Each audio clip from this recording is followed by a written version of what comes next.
जगत के जो रिश्ते हैं ना, ये माया जाल है, ये मकड़ी का जाला है। इसमें आदमी फंसता चला जाता है। ये व्यवहार निभाना है, अब ये रूठ गया, अब इसको मनाना है, अब उसके हाथ जोड़ने।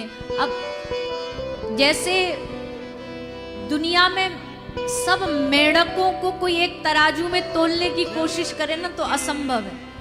क्यों? क्योंकि एक चढ़ेगा, दूसरा खुदक के बाहर कूद जाएगा। वैसे ये संसार है, एक मानेगा, दूसरा रूठेगा, दूसरा रूठेगा, ये मान जाएगा। ऐसे ही आप संसार को प्रसन्न नहीं कर सकते, आप रिश्तों को प्रसन्न नहीं कर सकते।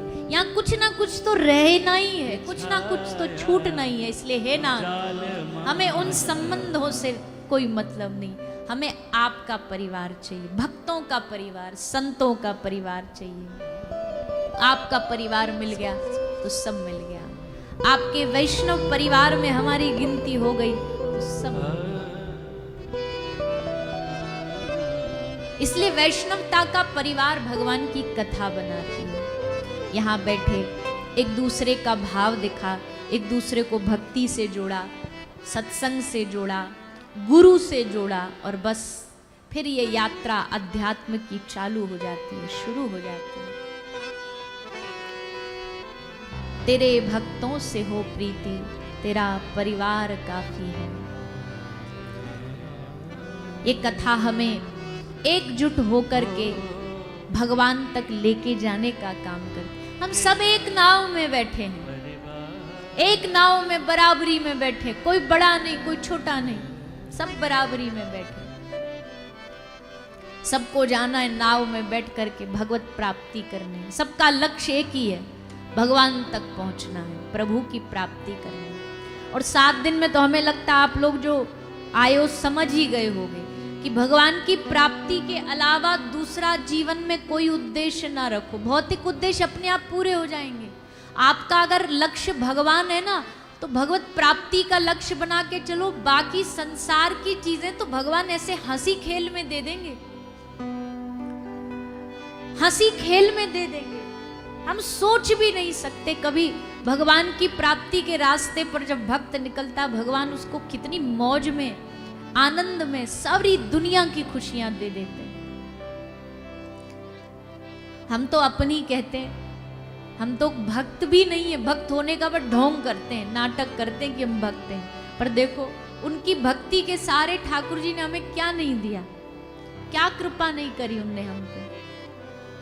जहां जाते हैं भक्त मिल जाते हैं। दुनिया का कोई कोने में हमें ले जाओ, जहां भी हम गए हैं आज तक कम से कम 30-35 देशों में जाकर के कथा करी, कहीं पहुंच गए, कहीं भी हर जगह जो मिला भगवान का भक्ति मिला। जहां गए भक्ति मिले, हर जगह भगवान की कथा ही मिली। कहीं हम पहुंच जाएं, लोग हमसे दूसरी कोई आशा करते ही नहीं, हमसे यही आशा करते हैं। हम तो कहते किसी के मरण में पहुंच जाए तो भी लोग कहते कुछ सुना दो, कुछ कथा सुना दो। किसी के ब्याह में पहुंच जाए तो लोग माई दे देते, कुछ सुना दो, कुछ भजन ही सुना दो। तो हम तो ना भी चाहे ना कि भगवान से जुड़ना, तो भी हमारा तो जीवन भगवान ने ऐसा बना दिया कि लोग हमें भगवान से जोड़े रखते हैं। हम थोड़ी बहुत देर अगर भूल भी जाएं तो कोई ना कोई आएगा, हमसे प्रश्न ऐसा करेगा कि फिर भगवान की चर्चा शुरू हो जाएगी। भौतिक सुख की बात करें तो भी ठाकुर जी ने खूब दिया है हमें। अब किसी के अगर पेट में दर्द होता है, उसको देख के तो दर्द होता रहे, हम क्या करें। बढ़िया ही तो, अच्छा ही तो दिया ठाकुर जी ने। जहाँ जाते हैं व्यवस्था घर की बढ़िया मिल जाती है, रहने को यही तो चाहिए आदमी को। रहने को बढ़िया जगह मिल जाए, खाने को भोजन मिल जाए, आने जाने को गाड़ी मिल जाती है, और भैया मौज ही मौज। अपना कुछ नहीं फिर भी मौज ही मौज है। देखो गाड़ी अपनी नहीं पर शौक से बैठते हैं गाड़ी में।